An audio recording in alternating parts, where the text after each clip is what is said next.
What's good, ladies and gents? Welcome back to MKO Pugilism, aka MKO Boxing, where we talk all things box. Remember to like and subscribe, of course, comment, and yeah, give me a follow on TikTok too. Everything helps. So let's get into this one. So just a bit of breaking news as of yesterday is that Eddie Hearn has kind of struck back at Dana White with this news that he's going to now be, and they had a press conference earlier today that he's now signed up Tom Aspinall. Now, Tom Aspinall is the UFC heavyweight champion. And it's an interesting one because he's been signed up to the Matchroom Talent Agency. So it's not exactly going to be managing. It's not exactly going to be promoting, because I think obviously he's still remaining within the UFC. But I believe Matchroom Talent Agency is going to be taking on a sort of advisory role, because his dad, Aspinall's father, he's still, I believe, going to be on board. He's still going to be managing him, but obviously Eddie Hearn and Matchroom Boxing may be involved, I suppose, in some negotiations and things of that nature, sort of providing some sort of advice. Tom Aspinall said that he was flown on a private jet and all this sort of thing, and Eddie Hearn really did give him the red carpet treatment. He said that originally, prior to signing up with this Matchroom Talent Agency, he was on the side of thinking, no, he doesn't really need them. He doesn't really need this thing.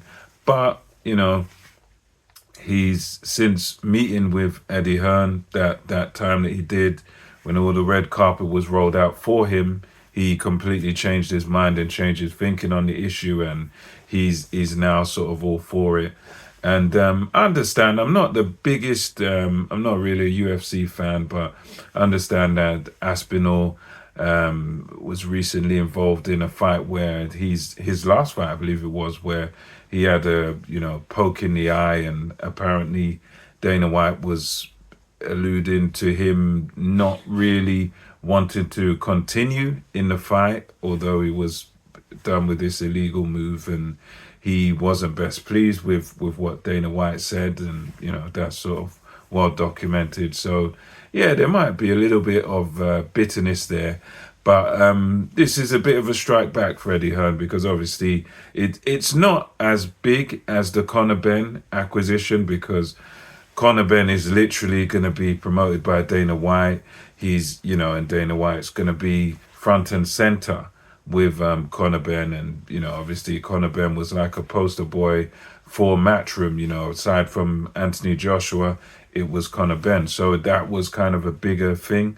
But I think this sort of thing of being involved in Tom Aspinall's career, at the very least, in my opinion, I think this will kind of irritate Dana White a little bit. It won't topple him, it won't topple his company or anything like that, but I think this will serve as something that irritates him. And funnily enough, you had Turkey Al-Sheikh, who clearly has a problem with this, and he tweeted out something to the effect of, hey, Eddie, come and rest your head on the chest of your father. I will give you a warm hug. There's so many evil people in the world. So obviously, Dana White, I haven't heard any response from him on this, but Turkey Al-Sheikh seems to have a bit of an issue with this signing of Tom Aspinall, saying there's enough evil people in the world or whatever. And obviously, Eddie's made a lot of money through Turkey as well, and it seems to have possibly rubbed Turkey Al-Sheikh the wrong way. Chris Eubank Jr., after Turkey Al-Sheikh tweeted that, he was applauding and sending like laughing emojis, sorry. So yeah, let me know what you think about this. Eddie Hearn signs the UFC heavyweight champion to a deal with his talent agency, Matchroom Talent Agency. So let me know your thoughts. What do you think about this? And until next time, MKO Boxing, over and out.